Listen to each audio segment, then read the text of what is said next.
Nagsimula lahat sa Facebook.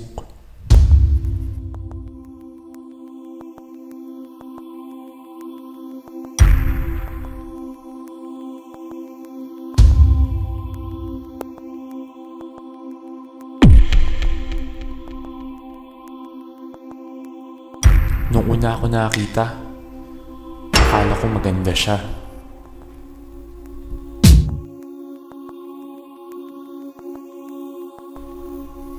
Sinendan ko pa siya ng message. Napakatino ng message ko. Walang shortcut. May smiley pa.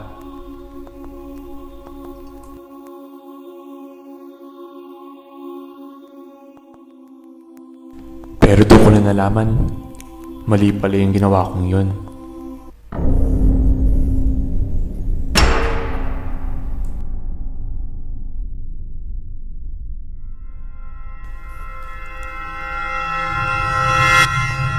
Pag nag-add ka ng isa, lahat sila i-add ka rin.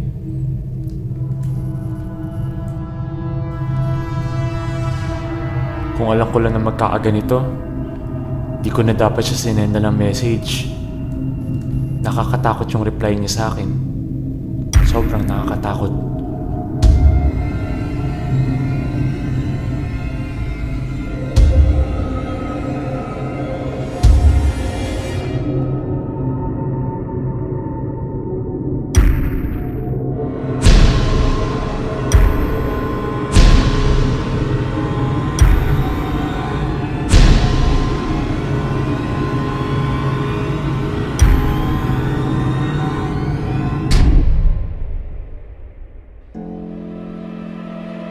Yung cellphone number ko na i-post ko.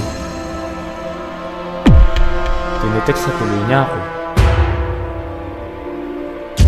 Nung una, siya lang yung nagte-text.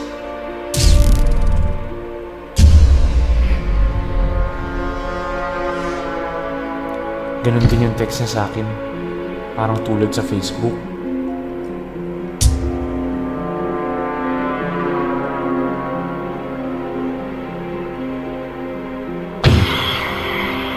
Nakakatakot talaga.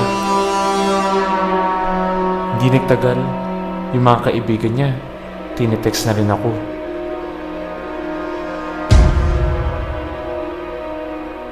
Para silang langgam.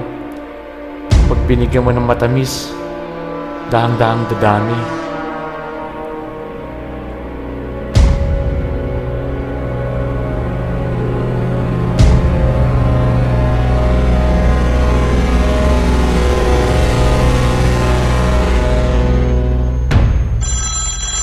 Ko rin dapat bigay yung phone number ko.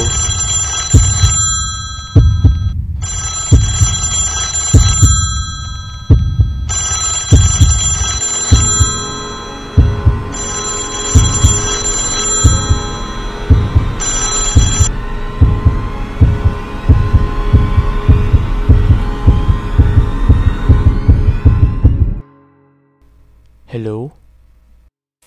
Hello po!